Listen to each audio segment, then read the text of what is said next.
Acababa de terminar mi última misión y soñaba con regresar a casa para ver a mi hijo. Pero cuando volví, lo encontré tendido en una cama de UCI, respirando con dificultad, como si esperara un milagro que nunca llegó. Mi nuera, la persona que debía cuidarlo, estaba bailando en un yate, levantando una copa de champaña bajo las luces del Mar de Cortés. No pude salvar a mi hijo, pero sí pude evitar que quien lo abandonó siguiera aprovechándose de su dolor.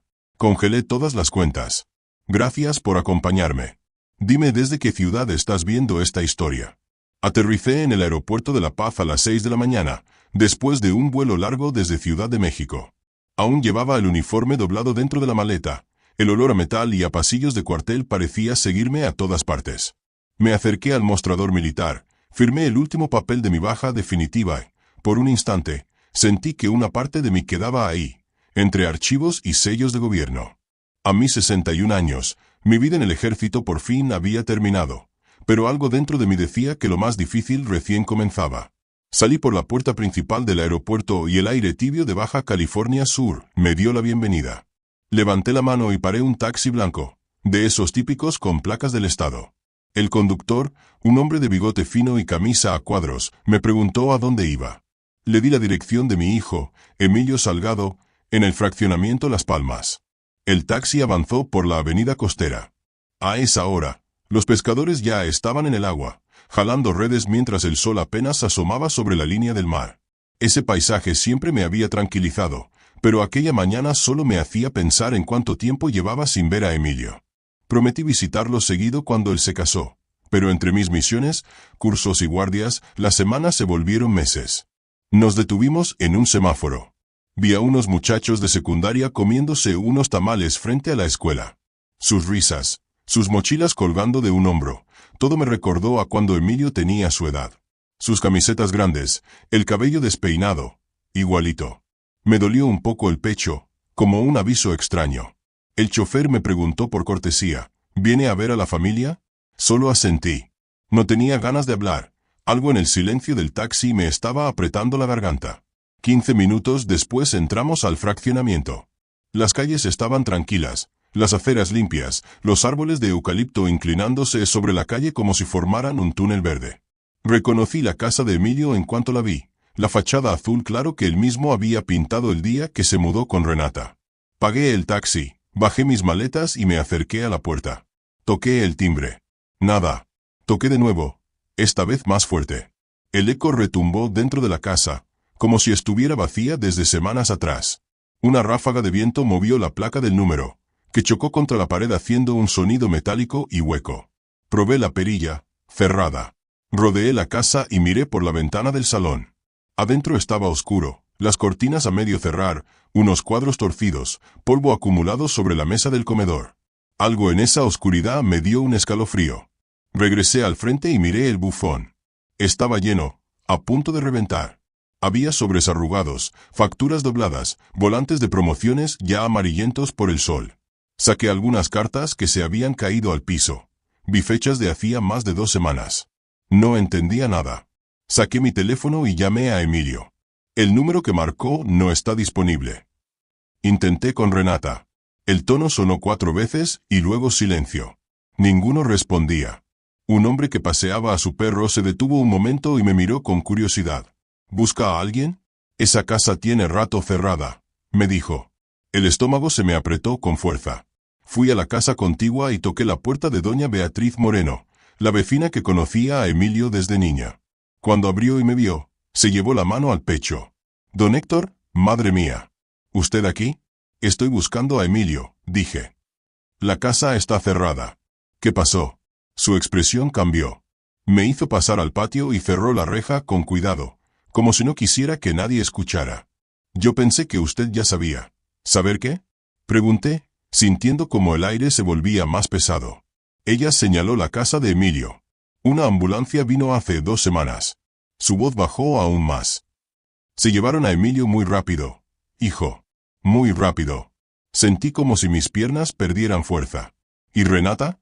Doña Beatriz negó con la cabeza. Al día siguiente la vi salir con una maleta. No volvió. Tragó saliva antes de añadir, 1 semana después la vi en redes sociales, en un yate en el Mar de Cortés. Sacó su teléfono del bolsillo y me mostró una foto. Renata, sonriendo, copa en mano, el mar detrás de ella. Mi corazón golpeó tan fuerte que escuché mi propia sangre en los oídos. ¿Dónde está Emilio ahora? Logré preguntar. En el hospital San Rafael, respondió. Eso dijeron los paramédicos. Le di las gracias con la voz entrecortada. Salí al frente de la casa de mi hijo. Miré por la ventana una vez más. Todo seguía oscuro. Un silencio extraño se apoderó de la calle. Justo en ese momento, una hoja seca cayó frente al porche, arrastrándose con un sonido áspero sobre el cemento. Tomé mis maletas, caminé hacia la avenida principal y levanté la mano para llamar otro taxi. A los pocos minutos, llegó uno. Abrí la puerta, me senté y cerré con fuerza. Hospital San Rafael, por favor, lo más rápido que pueda. Mientras el taxi arrancaba, sentí que, aunque acababa de regresar a casa, en realidad estaba llegando a un infierno que nunca imaginé. El taxi avanzó rápido hacia el centro de La Paz, sorteando el tráfico de la mañana. A esa hora, la ciudad parecía despertar de golpe. Autobuses escolares llenos de niños con mochilas enormes, motociclistas tocando el claxon, señoras barrendo las banquetas frente a sus casas. Yo miraba por la ventana sin realmente ver nada. Solo sentía un hueco enorme en el pecho, como si algo dentro de mí estuviera a punto de romperse. Cuando el taxi giró en la última avenida, distinguí a lo lejos el edificio del Hospital San Rafael. Sus paredes blancas y sus ventanales de cristal azul relucían bajo el sol, haciéndolo ver casi demasiado limpio, demasiado ordenado para la clase de noticias que uno teme recibir ahí. Respiré hondo, pagué el viaje sin mirar cuánto marcaba el taxímetro y bajé. Caminé deprisa hacia la entrada de urgencias. Las puertas automáticas se abrieron con un silbido, dejándome entrar en una mezcla fuerte de olor a desinfectante, a café recién hecho del mostrador de los empleados y a algo más, algo frío, metálico, como el olor de una sala donde pasan cosas que uno no quiere imaginar. Había 3 personas esperando en la fila del mostrador. Me puse detrás de un hombre que sostenía una carpeta llena de estudios médicos, apretándola contra el pecho como si fuera lo único que le quedaba. Cuando llegó mi turno, el chico de recepción, un joven de lentes finos, me preguntó con voz neutra, ¿a quién busca? ¿Señor? ¿A mi hijo? Tragué saliva. Emilio Salgado. El recepcionista tecleó varios segundos. Yo notaba mis manos sudando. Finalmente, levantó la vista. Está en cuidados intensivos. 5º piso, habitación 507. Sentí un mareo breve. Agradecí con la cabeza y prácticamente corrí hacia los elevadores. Presioné el botón de subir 3 veces, como si eso fuera a hacerlo llegar más rápido. Cuando las puertas se abrieron, entré junto a 2 enfermeras empujando un carro con material médico. Ellas hablaban en voz baja sobre un caso complicado de la noche anterior, pero mis oídos ya no captaban palabras, solo un zumbido constante. Cuando llegamos al 5º piso, las puertas se abrieron con un din y un aire más frío me golpeó la cara. El pasillo era largo, completamente blanco, iluminado por luces fluorescentes que hacían ver todo más pálido, más lejano. El sonido de los monitores cardíacos resonaba de alguna habitación, con pitidos rítmicos que me hacían apretar los dientes. Un médico joven pasó frente a mí. Me animé a detenerlo. Disculpe, ¿la habitación 507? Al fondo, a la derecha, respondió sin dejar de caminar. Avancé hasta la puerta. Estaba entreabierta, y la luz blanca que salía de adentro parecía cortarme el aire. Empujé la puerta lentamente. Y ahí lo vi. Emilio. Mi hijo. Mi niño. Mi sangre. Tendido en la cama, conectado a un ventilador mecánico, con cables por el pecho, los brazos llenos de marcas de agujas. Su cara estaba tan delgada que casi no lo reconocí. Sus mejillas hundidas, los labios resecos. Parecía haber envejecido 20 años desde la última vez que lo abracé. Sentí que mis rodillas flaqueaban, pero me obligué a entrar. A su lado estaba el doctor Álvaro Quintana, revisando una carpeta. Cuando me vio, levantó la ceja con un gesto serio. ¿Es usted familiar? Asentí sin poder hablar. Pase, por favor, dijo mientras se acercaba a los monitores. Lo trajeron en muy mal estado. Di unos pasos más. Cada pitido de la máquina me taladraba el pecho. ¿Qué tiene mi hijo? Pregunté finalmente, con la voz rota. El doctor resopló despacio, como alguien que tiene que decir una verdad que sabe que dolerá. Cáncer gástrico en etapa avanzada. Llegó demasiado tarde, con deshidratación severa y un cuadro de anemia crítica. Sentí que mi boca se quedaba seca. Pero, ¿cómo es posible? Él nunca me dijo, muchos pacientes esconden los síntomas, respondió el doctor. O no tienen apoyo para venir antes. Sus palabras me cayeron como piedras. Miré la mesa junto a la cama. Un vaso con agua a medio terminar, un pañuelo arrugado, una revista vieja doblada por la mitad. No había flores, ni ropa de alguien que lo hubiera acompañado, ni siquiera una silla movida recientemente. No había señales de que alguien hubiese estado ahí cuidándolo. Mi garganta ardió. Una enfermera entró para revisar el monitor. En ese momento, Emilio movió levemente los dedos. Me acerqué rápido y tomé su mano. Estaba fría, frágil como si fuera de papel. Su pecho subía y bajaba lentamente. De pronto, sus párpados temblaron y abrió los ojos apenas 1 milímetro. Reconocí ese brillo débil. Era mi hijo, intentando volver solo para decirme algo. «Papá», susurró, apenas audible. Me acerqué tanto que mi frente casi rozó la suya. «Aquí estoy, hijo, aquí estoy». Él trató de hablar otra vez. Sus labios temblaron. «Perdón, te amo». La última palabra salió entrecortada, como un hilo de aire. Yo apreté su mano con fuerza, pero en ese instante, escuché un sonido largo y agudo. «Bid». El monitor se quedó en una línea recta. «Código azul», gritó la enfermera. El doctor Quintana me apartó con firmeza. «Señor, por favor salga. Tenemos que reanimarlo». Retrocedí, tropezando con la pared. Las puertas se cerraron frente a mí. Desde el pasillo escuchaba las voces tensas dentro del cuarto. 1, 2, 3, descarga. Sube a 10, otra vez. El sonido de instrumentos chocando. El golpeteo de los pies de los médicos moviéndose rápidos sobre el piso brillante. Yo solo podía quedar ahí, pegado a la pared, sin saber cómo sostener mi propio cuerpo. Una familia pasó frente a mí, mirándome de reojo. Una mujer apretó contra su pecho a un niño que lloraba. Una enfermera que caminaba rápido se detuvo solo un segundo para ponerme la mano en el hombro. No dijo nada. Y eso dolió más que cualquier palabra. Los minutos se estiraron como si no fueran a acabar nunca. Tal vez fueron 4 o 5, pero para mí parecieron horas. Finalmente, la puerta se abrió. El doctor Quintana salió con los guantes ensangrentados, respirando fuerte. Se quitó la mascarilla y me miró con una expresión que jamás olvidaré. Negó con la cabeza lentamente. «Lo siento, hicimos todo lo posible». Sentí que el piso se hundía bajo mis pies. El doctor me pidió que firmara los documentos oficiales. Tomé la pluma, pero mis manos temblaban tanto que apenas podía sostenerla. Firmé como pude.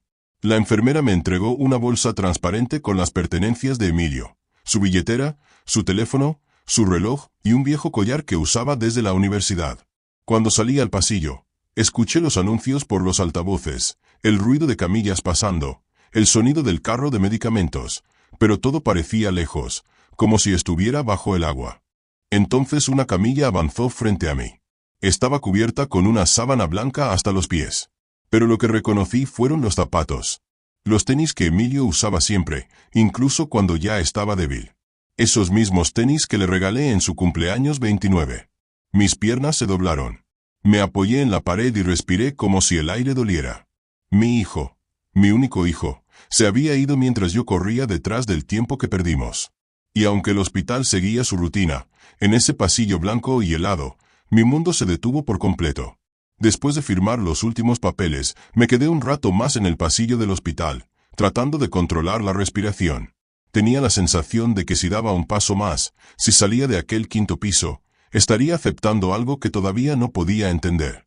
Cuando al fin sentí que mis piernas me respondían, bajé por el ascensor y regresé al mostrador principal para preguntar por los trámites que seguían.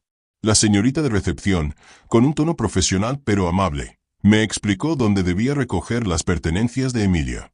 Caminé por un pasillo más pequeño, lleno de puertas metálicas y señalizaciones estrictas. Toqué en la puerta indicada y una enfermera salió con una bolsa transparente y una cajita blanca. «Esto es todo lo que traía su hijo», dijo con suavidad. Dentro de la bolsa vi su cartera, su teléfono, un llavero viejo y un par de objetos sueltos. La cajita contenía su anillo de matrimonio. El anillo que él me mostró con tanta emoción el día de su boda. Lo tomé con cuidado, como si pudiera romperse con solo mirarlo. Firmé en un cuaderno de registro. Mi firma se veía temblorosa, alargada, como si yo mismo no estuviera del todo presente. Guardé todo en mi mochila y me despedí de la enfermera con un leve movimiento de cabeza. Al salir al estacionamiento, sentí que el sol me golpeaba directo en la cara. Había otros familiares esperando noticias, algunos con ojos enrojecidos, otros con la mirada perdida. Un hombre de camisa azul se acercó un poco y preguntó: «Señor, ¿está usted bien?». No pude contestarle. Apenas asenté y seguí caminando. No quería hablar. Hablar significaba reconocer lo que acababa de pasar, y yo todavía no podía. Pedí un taxi y me dirigí de regreso a la casa de Emilio. En el camino, mientras pasábamos por avenidas llenas de ruido y tráfico, vi una florería en una esquina. Le pedí al taxista que se detuviera un momento. Bajé, compré un ramo de crisantemos blancos, los que a Emilio siempre le gustaron, y regresé al taxi. El viaje hasta Las Palmas se me hizo eterno. El calor aumentaba, la luz era dura, casi cruel. Cuando por fin bajé frente a la casa, saqué la llave de repuesto que Emilio me había dado años atrás para emergencias. Nunca pensé que la emergencia sería esta. Al abrir la puerta, un olor fuerte, mezcla de humedad y comida olvidada, salió de inmediato. Era como si la casa hubiera detenido el tiempo de golpe. Entré lentamente. El silencio era tan pesado que parecía llenar cada rincón. El salón estaba hecho un desastre, una cobija tirada sobre el sofá, un termo de agua en el suelo, todavía con gotas secas alrededor. El control de la televisión bajo la mesa, cubierto de polvo. En la mesa del comedor había una taza de café completamente seca, y al lado, medio bolillo ya duro como piedra. Me quedé mirando esos restos simples, tan comunes, pero que ahora parecían pistas de un sufrimiento solitario. Fui hacia la cocina. La luz del techo seguía encendida, parpadeando de vez en cuando. El refrigerador hacía un ruido constante, como si estuviera cansado. En el fregadero había platos y tazones con comida reseca, pegada como barniz. En la barra, encontré una factura del hospital. La fecha de ingreso de Emilio estaba escrita ahí, con tinta negra y un número de identificación. Me quedé varios segundos viéndola, tratando de imaginar el momento exacto en que alguien llamó a la ambulancia. Estaba solo. ¿Cuánto tiempo aguantó antes de perder la fuerza para pedir ayuda? Pensé, aunque saberlo solo me hacía daño. Subí las escaleras despacio, agarrándome al barandal. Cada paso sonaba más hueco que el anterior. En la habitación principal, el caos era aún más notorio. La cama estaba sin hacer, las sábanas revueltas y arrugadas. El closet tenía una puerta abierta y dentro faltaban muchas cosas. En el centro del cuarto había una maleta vacía, tirada como si alguien hubiera salido con prisa. Me acerqué al tocador de Renata. Había maquillaje caro, perfumes casi nuevos, brochas organizadas, pero faltaban los objetos de uso diario, ropa interior, cremas, desodorantes. Todo lo que una persona usaría si viviera en esa casa. Abrí el cajón inferior y encontré un fajo de recibos doblados. Louis Vuitton, Chanel, Sephora, restaurantes de lujo, reservaciones de spa. Pasé los dedos sobre cada papel. Las fechas coincidían exactamente con los días en que Emilio estaba internado. Una mezcla de rabia y tristeza me subió por el pecho, pero no dije nada. No tenía a quién decírselo. En el buró de Emilio encontré un cuaderno de tapa azul. Lo abrí con una sensación rara, como si estuviera invadiendo algo privado. Pero al leer las primeras líneas entendí que era un registro de gastos. Página tras página, había anotaciones: 1,500 pesos medicinas.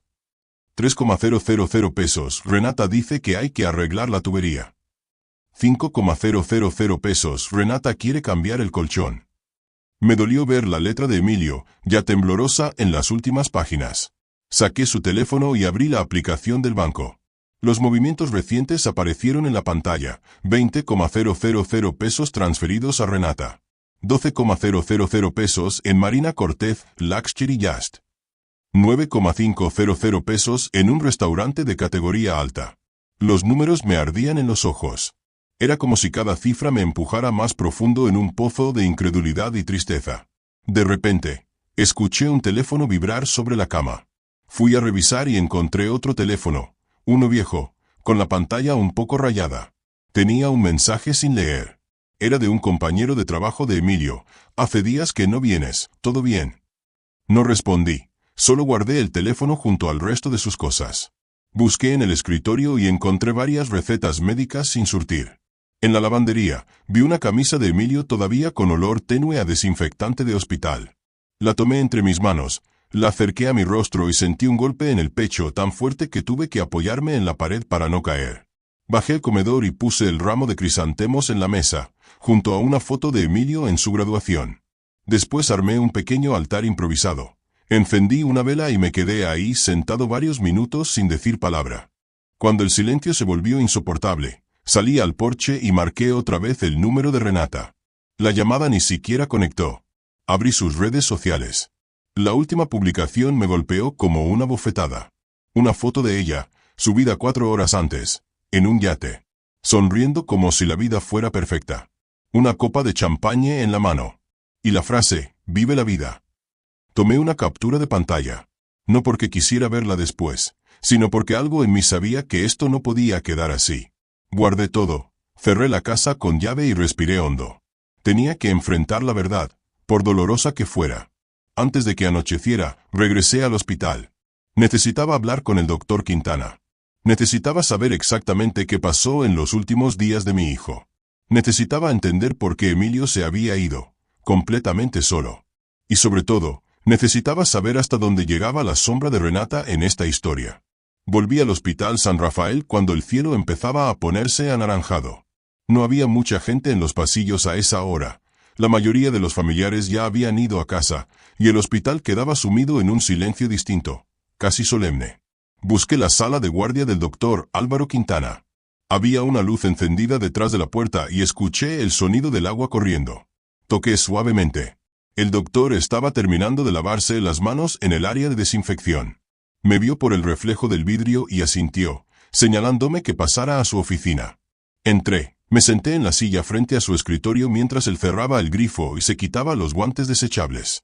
Minutos después apareció con una computadora portátil entre las manos.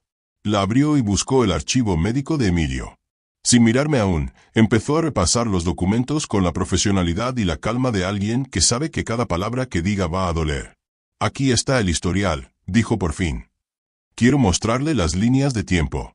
Giró la pantalla hacia mí. La primera fecha, día de ingreso, dolor abdominal agudo, vómitos persistentes. El doctor señaló los números con el dedo. Su hijo llegó prácticamente sin poder caminar. Tenía deshidratación severa y signos claros de desgaste por varias semanas. Pasó a la siguiente nota.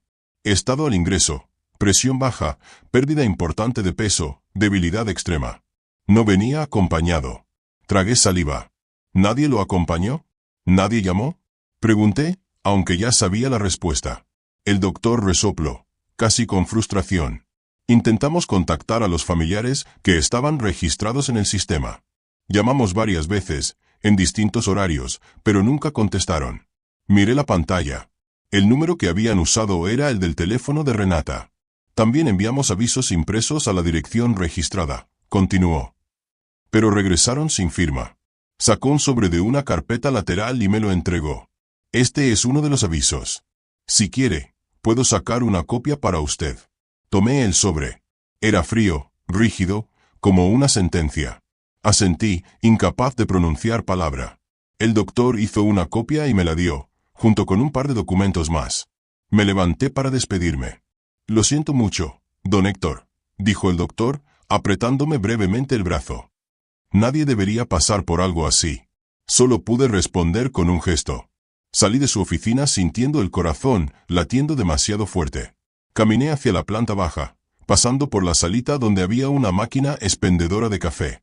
Me detuve frente a ella. Era absurdo, pero pensé que si tomaba algo caliente, mi pecho dolería menos. Compré un vaso y me apoyé en una columna mientras observaba a otras familias esperando noticias. Una mujer me preguntó, ¿busca a alguien, señor? Negué despacio. Ya no, respondí en voz baja. Dejé el café en un bote de basura sin beberlo y salí al estacionamiento. Pedí un taxi. Cuando me subí, dije sin pensar demasiado, a la Marina Cortés, por favor. El conductor me miró por el retrovisor. Bonito lugar para relajarse, comentó. No respondí. El trayecto bordeó la costa. El sol se estaba hundiendo detrás del mar, tiñendo todo de tonos dorados. Los turistas se juntaban en grupos, tomándose fotos, riendo, disfrutando del atardecer. Ese contraste con lo que yo llevaba por dentro me golpeó profundamente.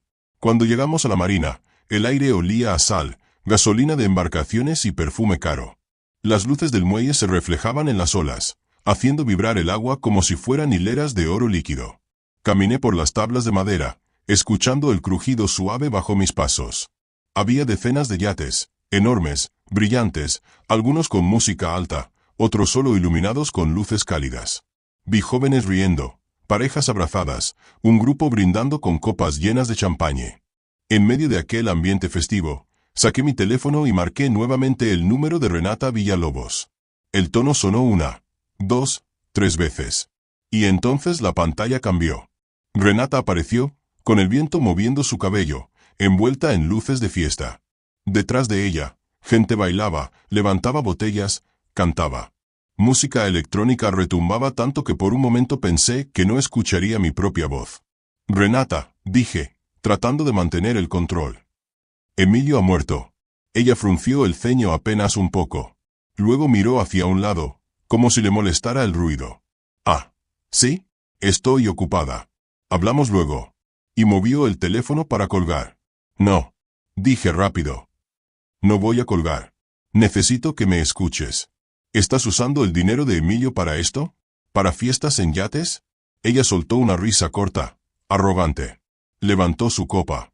Ese dinero también es mío, suegrito, dijo con cinismo, alargando la palabra suegrito como si fuera una broma privada. De repente, una amiga suya se metió en la pantalla. ¿Quién es, Renata? Nadie, respondió ella. Un problema del pasado. Y apagó la llamada. La imagen desapareció, dejando solo mi reflejo en la pantalla. Sentí un vacío tan profundo que por un momento pensé que iba a caerme. Me apoyé en la baranda del muelle, respiré hondo y miré el agua negra reflejando las luces. Pasó un conserje del puerto, limpiando la plataforma con una manguera. Disculpe, le dije. El yate que estaba ahí hace unos minutos, donde suele atracar. El hombre señaló con el dedo hacia el otro extremo. Puesto 14. Pero hoy lo movieron para la fiesta. Asentí y caminé hacia el lugar que señaló. Tomé varias fotos, el número del puesto, los contenedores cercanos, la zona donde habían dejado botellas vacías, incluso el letrero del muelle. No sabía aún para qué, pero sentía que lo iba a necesitar. El taxista me estaba esperando. Subí de nuevo, y ahora el camino de regreso me pareció más largo que nunca. En el centro de La Paz había luces de colores, turistas bailando en la plaza, un grupo de mariachis tocando El Rey. Todo era demasiado vivo, demasiado alegre, demasiado ajeno a mi mundo. Pasamos frente a una panadería. En la parte trasera, un empleado estaba tirando un pastel blanco ya viejo, amarillento por el tiempo. Me quedé mirando ese pastel desaparecer dentro del contenedor, y sin quererlo recordé el pastel del matrimonio de Emilio y Renata, el mismo día en que prometieron cuidarse en la salud y en la enfermedad. Llegué a la casa. Abrí, apagué las luces que quedaban encendidas para no gastar más electricidad. Me dejé caer en el sofá de Emilio, sentí la tela fría contra mis manos. Abrí el celular de nuevo. Vi otra vez la imagen de Renata en el yate. Su risa. La copa en su mano. La palabra suegrito retumbando en mi cabeza. Respiré hondo. Abrí la aplicación bancaria y revisé todas las transacciones de nuevo. Tenía que actuar ya. Ese dinero era lo único que quedaba de Emilio, y no iba a permitir que lo destrozaran también. Pensé en quién podría ayudarme legalmente, con documentos, con movimientos bancarios, con lo que venía. Y solo un nombre apareció en mi mente. Leandro Falcón. Busqué su contacto, di un último vistazo a la foto del yate, y presioné el botón de llamar. La guerra acababa de comenzar. Después de llamar a Leandro y ver que no contestaba, apagué el teléfono y me quedé unos segundos mirando la pantalla negra, como si en ella pudiera aparecer alguna respuesta que calmara el nudo en mi pecho. No llegó nada. Solo mi propio reflejo cansado. Respiré hondo, me froté la cara y decidí que, si quería entender qué había pasado con mi hijo, tenía que revisar la casa a fondo. Cada rincón, cada objeto, cada silencio. Encendí la luz de la sala. La bombilla amarilla iluminó una nube de polvo suspendida en el aire. Sentí un olor extraño, mezcla de encierro, humedad y comida vieja. Caminé despacio, como si la casa pudiera romperse bajo mis pasos. En la mesa de centro había una caja de pizza vacía, completamente cubierta de hormigas. Me agaché, tomé una chancla que estaba tirada al lado del sofá y golpeé suavemente para espantar a los bichos hacia una esquina. Luego levanté la caja con 2 dedos y la metí dentro de una bolsa de basura. Ese simple gesto, tirar la basura de mi propio hijo, me golpeó con una tristeza que no esperaba. Como si, al recoger ese desorden, estuviera admitiendo que Emilio había vivido sus últimos días en un caos que nadie vio. Me acerqué al mueble de madera junto al televisor. Abrí el primer cajón, recetas médicas arrugadas, una botella de antiácido casi vacía, un papel con el número del doctor de familia, escrito a mano. Todo desordenado. Sin ningún cuidado. Como si Emilio hubiera buscado alivio desesperado. Abrí otro cajón. Nada importante. Solo papeles viejos, un par de bolígrafos sin tinta. El cajón de abajo, sin embargo, estaba lleno de sobres. Todos cerrados. Los llevé a la mesa del comedor y los acomodé por fecha. Eran factura del agua, factura de la luz, factura del internet, avisos de retraso, un recordatorio del servicio de gas. Todo tenía al menos 3 o 4 semanas de atraso. Sentí un vacío en el estómago. Emilio siempre había sido un muchacho responsable con sus pagos. Siempre. Para llegar a ese punto, debía haber estado demasiado enfermo para siquiera abrir un sobre. Tomé el quinto sobre y al abrirlo, vi algo diferente, la factura de la tarjeta de crédito. Me senté y la revisé línea por línea. Marina Cortez Luxury Jazz 12,500 pesos, Chanel Boutique 18,900 pesos, Bar El Faro 4,500 pesos. Me quedé inmóvil. Era como si cada número fuera una bofetada. Como si cada gasto gritara a la cara de mi hijo, mientras tú morías, alguien estaba disfrutando. Tomé el celular de Emilio, le quité la funda y usé la cámara para fotografiar cada hoja. Una por una. Quería guardar cada detalle, cada movimiento sospechoso, cada prueba. Decidí pasar a la cocina. Abrí un mueble. Dentro había una bolsa de papel de Sephora, todavía con la factura pegada al lado. La fecha, 9 días atrás. 9 días. Emilio estaba conectado a un respirador en ese momento.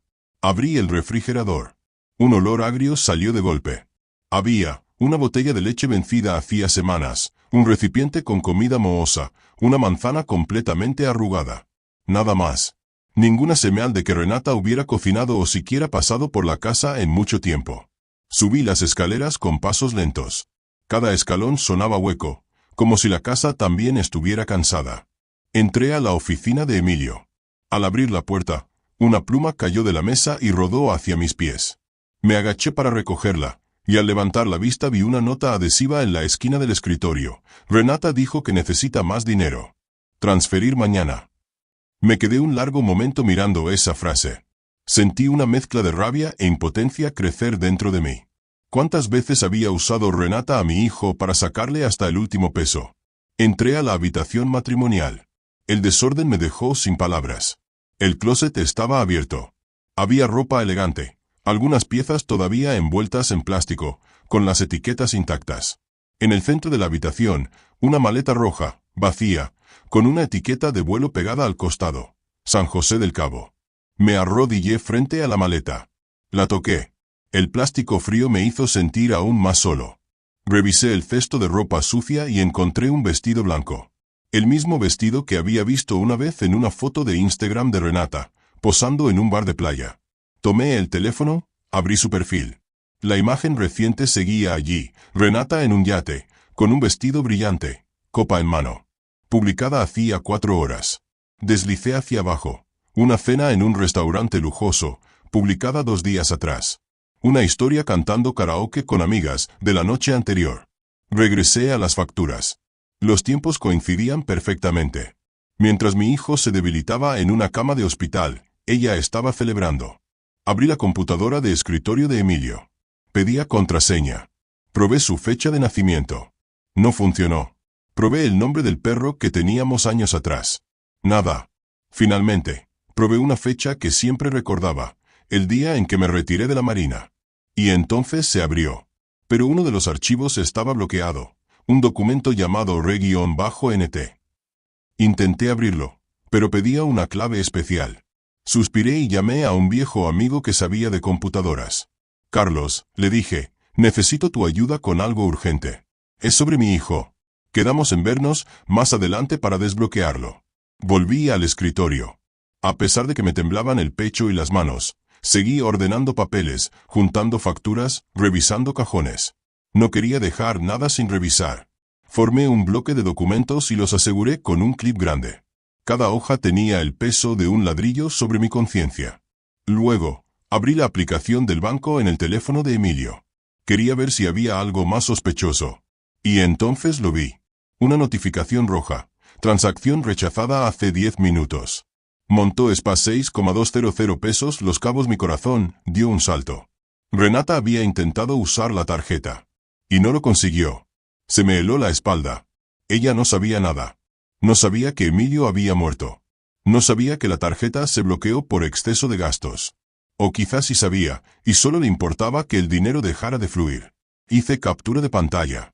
El cansancio de todo el día se me vino encima de golpe. Me acerqué a la ventana. Afuera, la luz del poste se filtraba a través de la cortina llena de polvo. El barrio estaba completamente silencioso, como si todos estuvieran durmiendo y la única persona despierta fuera yo, vagando por una casa que ya no pertenecía a nadie. Cerré la cortina. Apagué la luz del pasillo. Dejé encendida solo la lámpara del comedor. Tomé la carpeta con todas las pruebas y la dejé sobre la mesa, al lado del celular de Emilio. Me quedé mirando ese conjunto de papeles. Eran fríos, duros, irrefutables. Eran la verdad. Una verdad que hería más que cualquier herida física. Respiré profundo. Sabía exactamente lo que tenía que hacer. Antes de que Renata moviera un dedo más, antes de que tratara de reclamar algo de mi hijo. Yo tenía que congelar todas las cuentas. Dejarla sin acceso. Cerrar su camino. Apreté el celular entre mis manos. Era hora de empezar la defensa de Emilio. Era hora de proteger lo único que me quedaba de él. Salí de la casa de Emilio cuando ya había oscurecido por completo. Cerré la puerta con la llave que aún temblaba entre mis dedos y me quedé un momento en el porche, escuchando el silencio pesado del vecindario. Era extraño. En una zona donde siempre había perros ladrando o niños jugando por la tarde, esa noche solo había viento. Un viento frío, seco, como si también supiera que la casa estaba vacía para siempre. Caminé hasta la parada del autobús y me subí al primero que pasó rumbo al centro de La Paz. El vehículo estaba casi vacío. Solo un par de pasajeros dormitando, cada uno sosteniendo alguna bolsa o mochila. Las luces interiores parpadeaban y el chofer tenía la radio encendida muy bajito. Un bolero antiguo sonaba, uno de esos que hablan de despedidas, de pérdidas. Yo no quise escucharlo, pero la letra igual se me clavó en el pecho. Me bajé en la plaza principal. Las calles aún tenían algunos puestos recogiendo mesas, y un par de jóvenes se tomaban fotos frente a la fuente iluminada. Caminé hacia una cafetería pequeña en la esquina, una de las pocas que seguía abierta a esa hora. Entré. El olor a café recién molido me golpeó de inmediato. Pedí una taza de café negro y me senté en la mesa más cercana al enchufe. Mi teléfono ya estaba al 12% y sabía que la conversación que venía podía cambiarlo todo. Esperé unos segundos, respiré hondo y marqué de nuevo el número de Leandro Falcón. Esta vez contestó al segundo timbrazo. «¿Héctor?», dijo con voz seria. «¿Qué pasó?». Su tono, sin bromas ni formalidades, me hizo sentir que por fin tenía a alguien del lado correcto.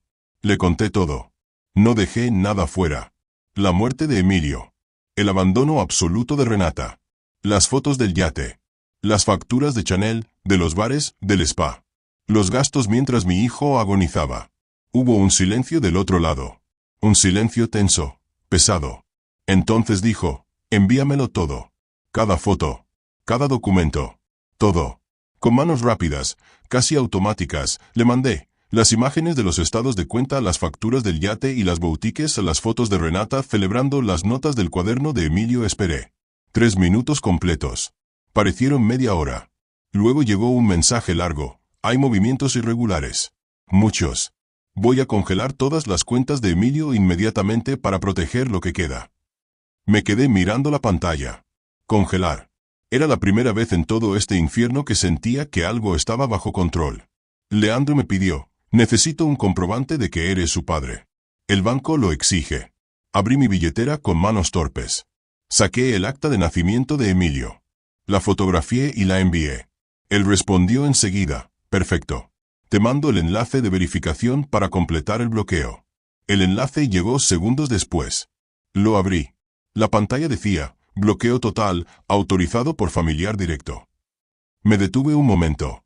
Era como cerrar una puerta para siempre, pero también como proteger lo último que Emilio había dejado atrás. Presioné aceptar. Apenas lo hice, el teléfono empezó a vibrar sin parar. Renata llamando. La dejé sonar. Una vez. 2. 3. Ni siquiera pude escuchar su nombre sin sentir rabia y tristeza mezcladas. Después vino el primer mensaje. ¿Por qué mi tarjeta está bloqueada? Seguido por otro. Héctor, desbloquéala ya. Necesito pagar el hotel. Otro. No tienes derecho. Voy a demandarte. Cada mensaje era más agresivo que el anterior. Y finalmente un audio de voz. Lo dudé unos segundos antes de reproducirlo. Pero lo hice. Sonó su voz, distorsionada por la música de fondo, gritando. Abre la cuenta, viejo loco.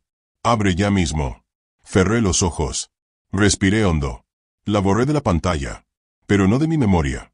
Me llegó otro mensaje, esta vez de Leandro. Está intentando pagar en un spa de Los Cabos. No contestes. Todo está bloqueado. Le respondí solo con un gracias. Tomé un sorbo de café. Apenas podía sostener la taza sin que se moviera la superficie del líquido. No sé si por el cansancio, por el enojo o por el peso del duelo. Miré el teléfono de Emilio, el que había estado sobre la mesa desde el día anterior.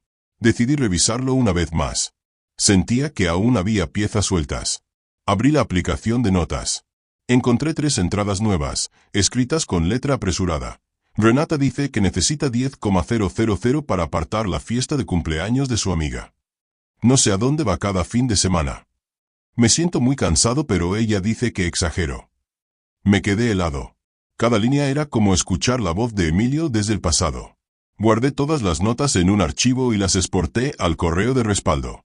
Afuera, un grupo de jóvenes pasaba riéndose fuerte.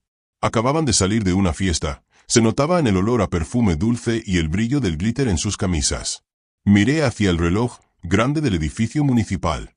Marcaba 11:46 de la noche. El teléfono sonó de nuevo. Era Leandro. Listo, Héctor, dijo, con firmeza. Nadie podrá gastar un solo peso más. Las cuentas están completamente congeladas. Sentí un alivio extraño, casi físico. Gracias, murmuré. De verdad, gracias. Mañana deberías contactar a un abogado, añadió. Yo te prepararé todo lo que el banco pueda entregar. No estás solo en esto. Sus palabras me sostuvieron más de lo que esperaba.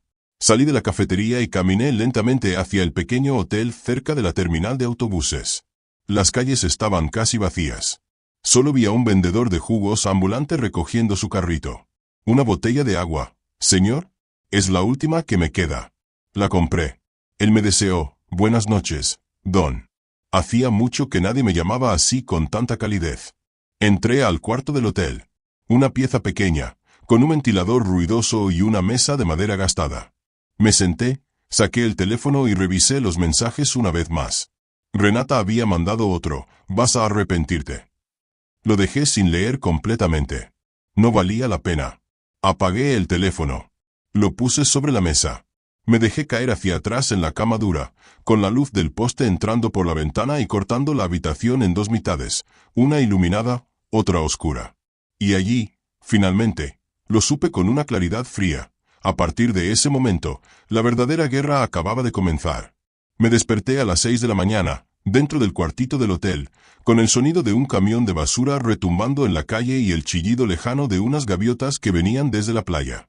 Por un segundo pensé que estaba en la casa de Emilio, que quizá todo había sido un sueño pesado. Pero al abrir los ojos y ver las paredes descascaradas, el ventilador viejo girando lento y mi ropa colgada en la silla, recordé todo. Y el pecho volvió a pesar como si me hubieran colocado una piedra encima. Me levanté, me lavé la cara con agua fría y bajé a la recepción.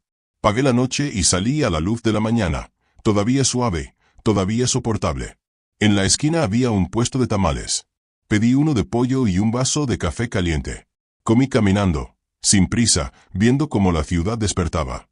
Un grupo de personas hacía estiramientos en el parque. Un señor mayor caminaba con su perro. Un vendedor abría su carrito de jugos. Todo seguía igual. Menos mi vida. Al llegar a la casa de Emilio, abrí la puerta con la llave. El sol de la mañana entraba por las ventanas, formando franjas de luz entre el polvo que seguía suspendido en el aire. No sé por qué, pero ese detalle, el polvo iluminado, me hizo sentir una soledad aún más profunda, como si la casa tratara de decirme que llevaba semanas pidiendo ayuda y nadie había escuchado. Fui directo a la mesa del comedor. Allí había dejado el cuaderno de tapa azul de Emilio. Sabía que quedaban respuestas escondidas entre esas páginas. Lo tomé con cuidado, como si fuera algo frágil. Me senté y empecé a hojear con lentitud. A mitad del cuaderno encontré una página con letra más reciente, aún ordenada. Dolor de estómago desde la semana pasada. Renata dice que soy muy débil y que arruino su ánimo. Si quiero ir al médico, que vaya solo. Se me cerró la garganta. Tomé el teléfono y fotografié la página. Seguí leyendo. La siguiente hoja tenía la letra más temblorosa, más torcida, como si Emilio hubiera escrito con dolor. No puedo dormir. Renata no vino en todo el fin de semana. Toqué la tinta seca con los dedos, imaginando la soledad que mi hijo debió sentir al escribir esas palabras. En el bolsillo final del cuaderno encontré un papel doblado. Era una factura de hace 3 meses. Un médico había recomendado una endoscopía urgente. Pero Emilio nunca la hizo. No había recetas siguientes, no había citas médicas. Nada. Abrí el celular de Emilio. Revisé su historial de búsqueda. Síntomas de cáncer de estómago, dolor de estómago constante, porque vomito sangre. Tuve que parar un momento. Apreté el teléfono con las 2 manos. Mi hijo buscó respuesta solo. Totalmente solo. Pasé a los mensajes. Había una conversación completa que él había iniciado con Renata. ¿Puedes volver temprano? Me cuesta respirar. Siento el abdomen inflamado y duele mucho. No había respuesta. Ni una sola. En otro chat, un compañero del trabajo le decía, el jefe dijo que si sigues faltando te descontarán el sueldo. Emilio había contestado, lo sé, pero estaré bien. Ver esa frase me rompió. Esa mentira que uno se dice para seguir adelante, aunque el cuerpo esté gritando lo contrario. Seguí avanzando por el cuaderno. La última página tenía una frase escrita con trazos débiles, casi ilegibles. La leí varias veces antes de poder asimilarla. Papá, si no lo logro, perdón. Me quedé quieto, con los dedos apoyados en esas palabras. No lloré en voz alta, pero algo dentro de mí se quebró. No por su disculpa, sino porque sintió que debía pedírmela. Cerré el cuaderno con cuidado. No podía permitirme derrumbarme todavía. Aún había mucho por hacer. Encendí la laptop de Emilio y escribí la fecha de mi condecoración naval, la pista que había encontrado en el cuaderno. La computadora se desbloqueó. Entré al directorio Documents. Allí apareció un archivo llamado Renata-gastos XLSX. Lo abrí. Una lista interminable de compras se desplegó en la pantalla. 24 compras de ropa, 7 visitas a spa, 3 viajes en yate, 2 viajes a Los Cabos. Cada fila tenía una nota escrita por Emilio. Renata dice que necesita esto para sentirse segura en el trabajo. Renata dijo que era una reunión importante con socios. Renata quiere disfrutar porque solo se vive una vez. Punto. Leí cada excusa como si fueran agujas entrando en mi pecho. De repente, en el mismo directorio, apareció un archivo de vídeo. Bit-6804 MP4. Lo abrí. La imagen era oscura, tomada desde el celular. Se veía el dormitorio. Emilio estaba sentado en el borde de la cama, encorvado, con la mano en el abdomen. Tosía fuerte, casi ahogado. Renata, se le escuchó decir, con voz débil, por favor, vuelve. La grabación se cortó abruptamente. Tal vez se quedó sin fuerzas. O tal vez simplemente dejó caer el teléfono. Yo me quedé inmóvil, mirando la pantalla negra. Sentí un frío que me recorrió entero, como si el vídeo me hubiera arrebatado el aire también a mí. Guardé el vídeo en un disco externo. No permitiría que nada de esto se perdiera. Mientras revisaba una última carpeta, el celular vibró sobre la mesa. Era un mensaje de Leandro. Ya descargué el historial completo de movimientos. Te espero a las 11 en Los Cactus. Miré la hora. Quedaban poco más de 2 horas. Cerré la laptop, puse el cuaderno azul en mi mochila y caminé hacia la puerta. Antes de salir, miré toda la casa una vez más. La luz del sol de media mañana cruzaba el salón como una línea brillante, pero nada podía iluminar realmente el vacío que Emilio había dejado. El desayuno que me había comido hacía rato parecía una piedra en el estómago. Cerré la casa con llave. Sentí el metal frío entre mis dedos. Ese frío me recordó otra cosa. El tiempo de Renata se estaba acabando. Me colgué la mochila y empecé a caminar bajo el sol fuerte de La Paz, directo hacia la siguiente etapa de todo esto. Preparar la denuncia y enfrentar a Renata con todas las pruebas que Emilio dejó atrás sin querer. Llegué al café Los Cactus unos minutos antes de la hora acordada. El sol ya estaba fuerte, cayendo de lleno sobre la fachada de vidrio, haciendo que el interior pareciera más luminoso de lo que realmente era. Desde afuera pude ver a Leandro sentado junto a la ventana, con su camisa azul clara bien planchada, el cabello recogido hacia atrás y una expresión seria que pocas veces le había visto. Frente a él, una laptop abierta y, al lado, una memoria USB plateada. Entré. El sonido del aire acondicionado mezclado con el aroma del café tostado me golpeó en el rostro. Leandro levantó la mirada y me hizo una pequeña seña con la mano para acercarme. Me senté frente a él. Sin decir una palabra, empujó la USB hacia mí. Aquí tienes, dijo con voz baja pero firme. Reuní todas las transacciones de los últimos 6 meses. Créeme, vas a necesitar esto. Mis manos temblaron un poco al tomar la memoria. La conecté en la laptop de Emilio. El primer archivo se abrió automáticamente. Un documento lleno de números, fechas y categorías. Leandro señaló la pantalla con la punta de su lápiz. Mire aquí, 186,000 pesos gastados por Renata. Aquí, 72,000 pesos en paseos de yate. Y aquí, 48,000 pesos en spa. Las cifras brillaban en la pantalla como si fueran golpes directos al pecho.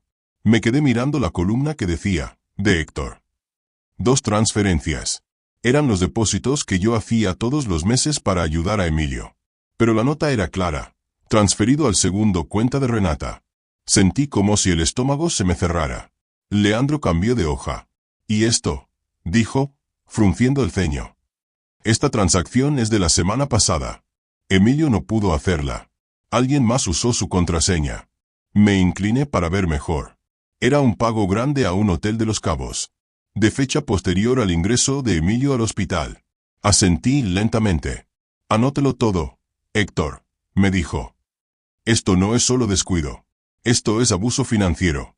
Copié cada detalle en una libreta. Leandro esperó a que terminara. Vas a necesitar un abogado, continuó. Alguien bueno. Te recomiendo a Octavio Belmonte. Es directo, honesto y no le tiembla la mano. Está bien, respondí. Haré lo que haga falta. Nos despedimos. Al salir del café, el calor me golpeó de nuevo. Crucé la calle y busqué sombra bajo el toldo de una tienda de celulares. Allí compré una tarjeta SIM nueva. No quería que ningún rastro de Renata siguiera rondando el teléfono de Emilio.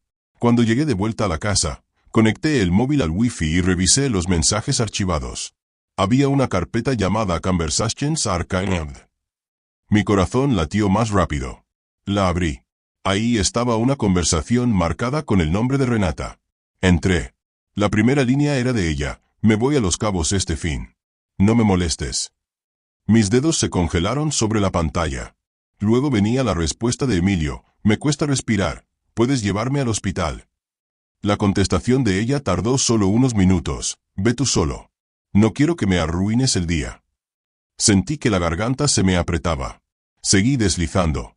Otro mensaje de Emilio. Acabo de vomitar sangre. La respuesta de Renata. ¿De verdad? Pues estoy maquillándome. No puedo ir. Me quedé mirando esa línea un largo rato. Era irreal. Inhumano. No sabía cómo Emilio había soportado algo así sin llamar a nadie más, sin llamarme a mí. Continué revisando. Había un vídeo enviado por una amiga de Renata. Lo abrí. Renata aparecía en un bar, rodeada de música fuerte, bebiendo, riéndose con un grupo de amigos. En el borde del vídeo, la amiga había escrito, hoy se bebe con todo. Queen. Miré la hora en que Emilio lo había visto, 3:07 de la madrugada. Ese mismo día, según el historial médico, su condición había empeorado gravemente. Respiré hondo, intentando tragar el enojo. Abrí la carpeta de fotos eliminadas recientemente. Había 19 imágenes. Casi todas de Renata en traje de baño, posando junto a la piscina con amigas, bebiendo cócteles, sonriendo como si nada en el mundo pudiera preocuparla. Restauré 12 de ellas, las más recientes.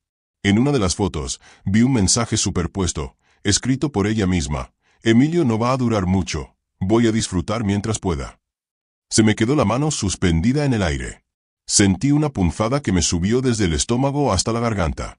Ese era el golpe final. El más duro. El más cruel. Guardé todas las fotos, todos los mensajes, en una carpeta a la que nombré documentos de construcción mientras organizaba los archivos. El teléfono vibró. Era Renata. Corté la llamada. Segundos después llegaron los mensajes. ¿Qué estás haciendo? ¿Por qué no puedo usar mis tarjetas?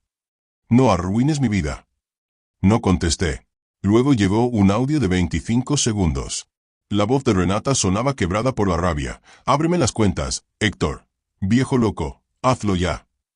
Al fondo se oía otra voz, tal vez de un hombre. Cálmate, Renata. Guardé también el audio. Me levanté y abrí el refrigerador.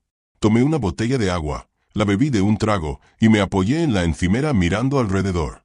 La casa estaba silenciosa, como si todavía cargara el eco de las risas de Emilio años atrás.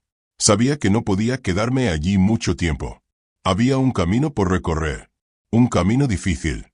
Cerré la puerta, aseguré la cerradura, y pedí un taxi hacia la oficina de Octavio Belmonte en la avenida Universidad. En el camino, el taxista tenía la radio encendida. El presentador hablaba de un caso en Sonora donde una persona mayor había sido abandonada por su familia. Sentí un escalofrío. La historia sonaba demasiado familiar. Llegamos al edificio. Subí las escaleras y entré. La recepcionista estaba ordenando una pila de carpetas. Buenas tardes, le dije. Tengo cita con el licenciado Belmonte. Ella me pidió sentarme y me trajo un vaso de agua fría.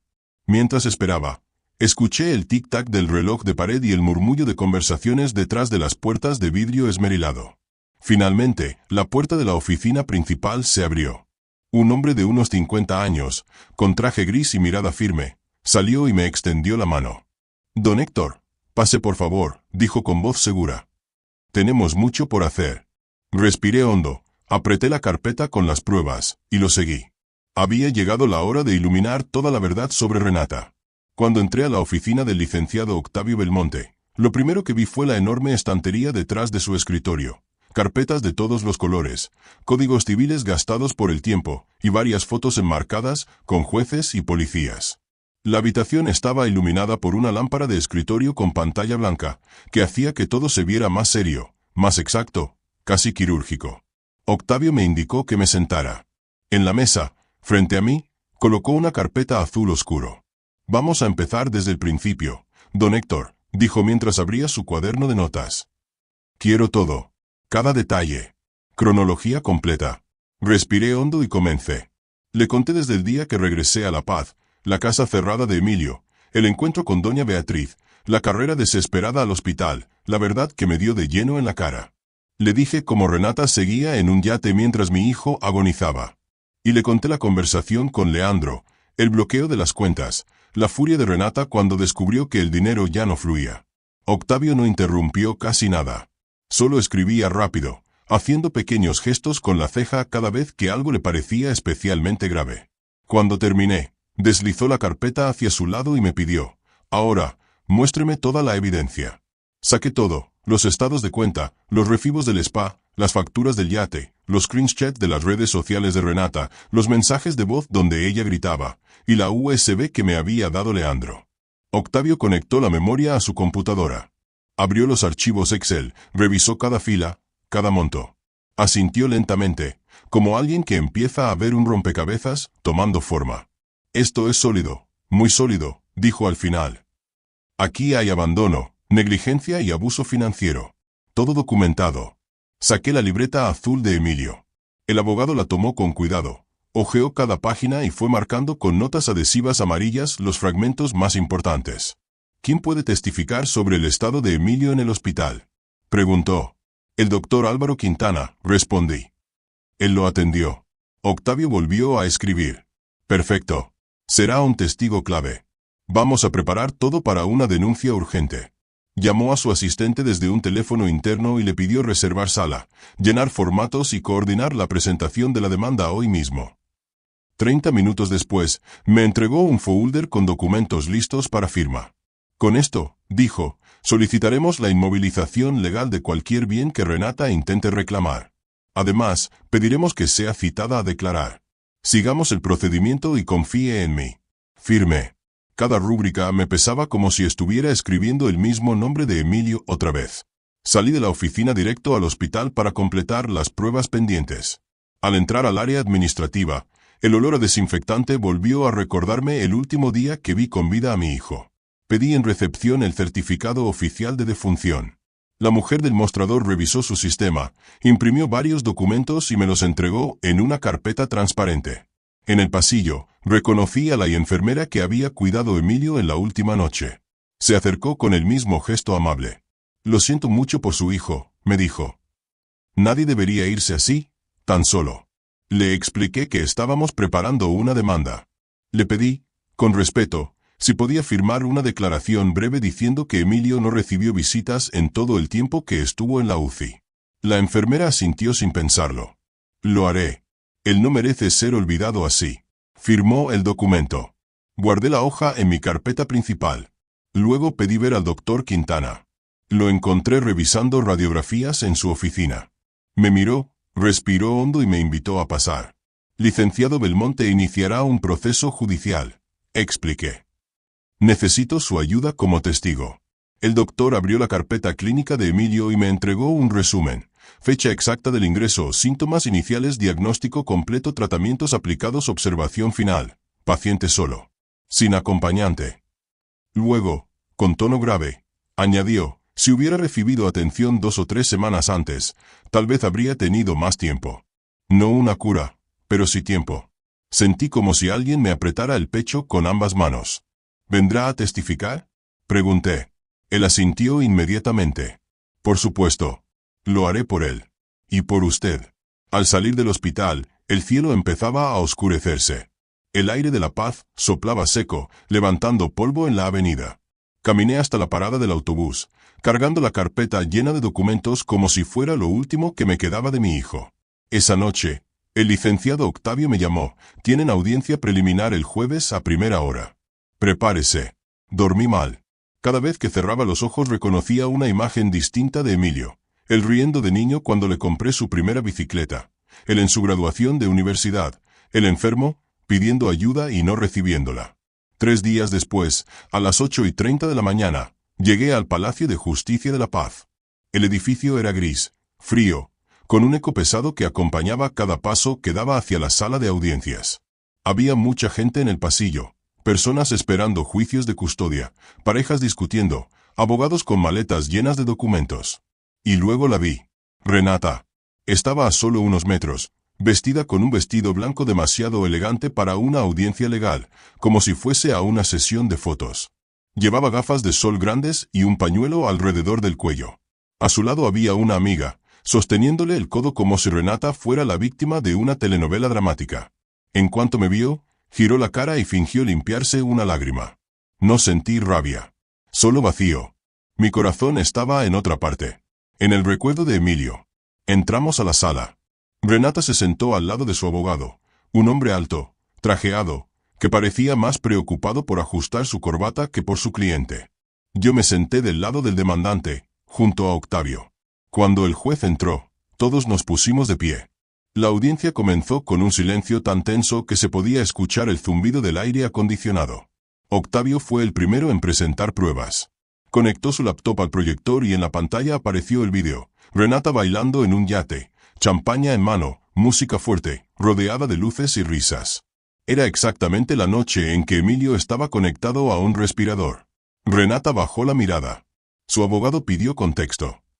Pero el juez arrugó la frente, como si no comprendiera cómo alguien podía necesitar contexto para ese tipo de acto. Octavio siguió con las facturas, los gastos del spa, los pagos del bar, las compras en Chanel, los viajes a Los Cabos, las entradas al yate. Todo coincidía con las fechas en que Emilio mandaba mensajes pidiendo ayuda. El juez se inclinó hacia adelante. «Señora Renata Villalobos», preguntó, «¿usted en algún momento acompañó a su esposo al hospital?» Renata apretó los labios. «Yo. Estaba trabajando», dijo con tono débil. Octavio proyectó entonces los screenshots de los mensajes. «Estoy maquillándome. Ve tú solo. No me arruines el fin». El murmullo en la sala fue inmediato. Varias personas movieron la cabeza en desaprobación.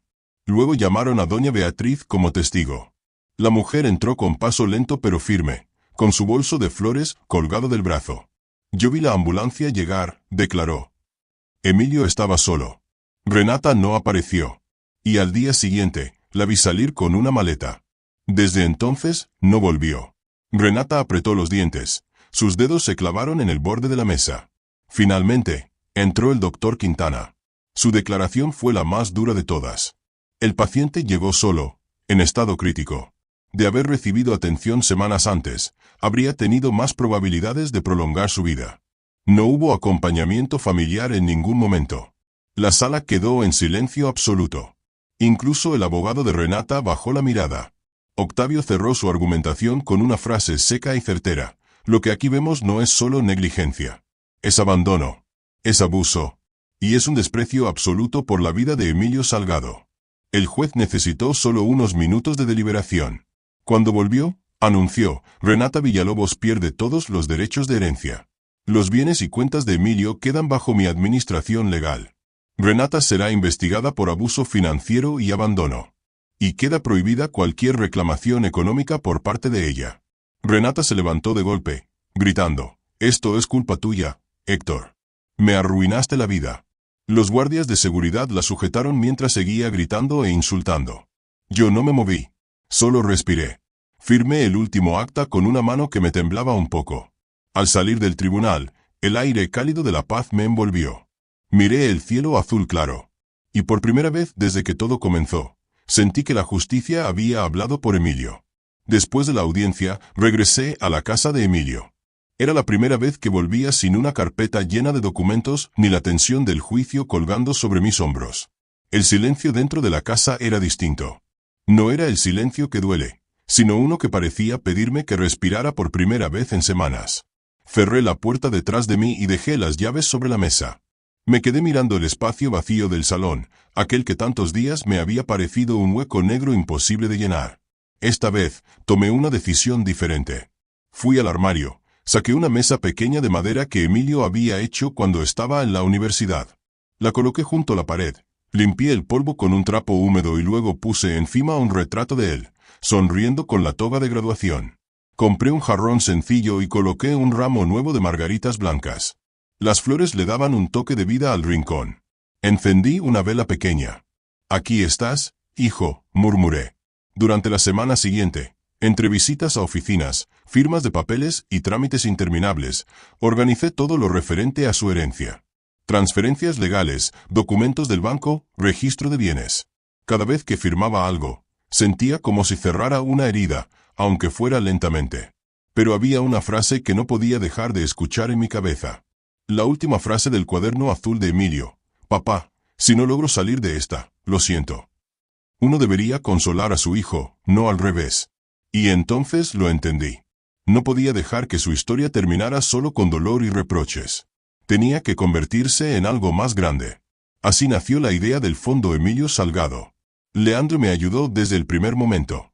Diseñó una página web básica, creó un formulario para donaciones y organizó todo lo técnico con una rapidez que solo él tenía. Octavio, por su parte, me acompañó a registrar la fundación como una organización sin fines de lucro. Cuando vi el nombre de mi hijo en el expediente oficial, sentí un nudo en la garganta, pero también un orgullo que no puedo explicar. A los pocos días, decidí comenzar el trabajo del fondo visitando el Hospital Infantil Ángel de Sonora. Quería saber a quién podíamos ayudar primero. La jefa de enfermería, una mujer morena de rostro cálido, me guió por un pasillo lleno de dibujos, estrellas pintadas y nombres escritos con colores fluorescentes. Sin embargo, detrás de esos colores, se escondía el cansancio de niños que peleaban batallas demasiado grandes para ellos. Mientras caminábamos, escuché una tos ahogada procedente de un cuarto. «Es la habitación 214», dijo la enfermera. «Hay un caso especial». La puerta estaba entreabierta. Me asomé. Vi a un niño pequeño, delgado como un hilo, con una gorrita de lana que casi le tapaba las cejas. Tenía un cuaderno amarillo sobre las piernas y dibujaba concentrado, como si ese dibujo fuera lo único importante en el mundo. «Se llama Santiago», explicó la enfermera en voz baja. «Tiene 9 años. Su madre falleció hace unos meses y su padre, bueno, desapareció. Está recibiendo tratamiento solo». Me acerqué lentamente y toqué suavemente la puerta. ¿Puedo pasar? Pregunté. El niño levantó la vista. Tenía unos ojos grandes, negros, cansados pero curiosos. Sí, susurró. Entré despacio, cuidando no hacer ruido con las suelas. Me senté en la silla junto a su cama. Soy Héctor, me presenté. Un amigo del hospital. Él asintió. Señaló su cuaderno sin decir nada. ¿Te gusta dibujar? Pregunté. Santiago abrió la libreta. Había un superhéroe con capa roja volando sobre una ciudad. Es mi favorito, dijo con una voz apenas audible. La enfermera me entregó un informe. Leucemia. Tratamiento prolongado. Costos elevados. Me mordí la lengua para no dejar escapar un suspiro de rabia. Regresé mi mirada al niño. ¿Quieres que te ayude con algo? Pregunté. Santiago frunció los labios, pensó unos segundos. ¿Puede quedarse un ratito? Dijo. Sentí un golpe suave en el pecho. Lo que él pedía no era medicina. Era compañía. Esa misma tarde utilicé el fondo de Emilio para pagar sus medicamentos, las transfusiones y parte de los estudios pendientes. Invertí horas revisando recibos, hablando con doctores, completando formularios.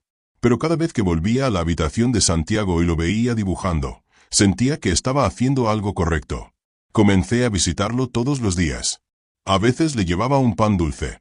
Otras veces un libro de historietas. A veces solo me sentaba a escuchar cómo respiraba mientras dormía. Un día, mientras coloreaba a su superhéroe, me preguntó con una inocencia devastadora. «Señor Héctor, ¿usted tiene hijos?» Respiré profundo. «Tenía un hijo», respondí. «Pero ahora está en un lugar mejor». Santiago levantó la cabeza. Me observó con esos ojos profundos que parecían ver más de lo que un niño debería ver. «Si quiero que puedas ser mi hijo», dijo, casi como un secreto. Me quedé inmóvil. La enfermera, que acababa de entrar, se llevó una mano a la boca. No supe qué decir de inmediato. Solo sentí un calor subir desde mi pecho, una mezcla de tristeza y una nueva esperanza que no esperaba encontrar tan pronto. Esa noche, caminé hasta la playa de La Paz. Me senté en la arena, dejando que las olas y la brisa fría me golpearan. Miré hacia las luces del muelle, donde los barcos se mecían suavemente. Pensé en Emilio. En sus ojos, en cómo había luchado en silencio. ¿Habrías querido esto, hijo? Pregunté al horizonte. No hubo respuesta. Pero sentí algo, como si el silencio fuera un sí. A la mañana siguiente volví al hospital con un globo azul que decía «sé fuerte». Entré a la habitación y Santiago sonrió. Esa sonrisa, pequeña y frágil, iluminó todo el cuarto. Me senté a su lado. «Santiago», le dije. «Si tú quieres, desde hoy, yo seré tu familia». Él dejó caer el lápiz, se lanzó hacia mí y me abrazó con toda la fuerza que su cuerpecito permitía. Ese abrazo me quebró y me reconstruyó al mismo tiempo. El hospital inició los trámites de acogimiento temporal y unos días después llevé a Santiago a la casa de Emilio. Caminaba despacio, mirando todo con curiosidad. Cuando entramos, se detuvo ante el altar de Emilio. «¿El quién sí, tío?» «Es mi hijo», respondí. «Y ahora también será alguien que te cuide desde el cielo». Santiago pensó un segundo, luego sacó de su cuaderno un dibujo, su superhéroe de capa roja. Lo dejó junto a la foto de Emilio. «Para que él también tenga fuerza», dijo. Me quedé mirándolos a los dos, la foto de Emilio y el dibujo del niño. Sentí el hogar volviendo poco a poco. En la tarde, mientras Santiago jugaba con la pelota azul en el balcón, comprendí algo que jamás imaginé encontrar después de tanto dolor. Yo había perdido a un hijo, pero había encontrado una nueva luz. Una razón para seguir adelante. Tomé aire, apoyé las manos en la barandilla y susurré. «Gracias, Emilio». Santiago rió detrás de mí, persiguiendo su propia sombra en el suelo. Y su risa llenó finalmente la casa que había estado demasiado tiempo vacía.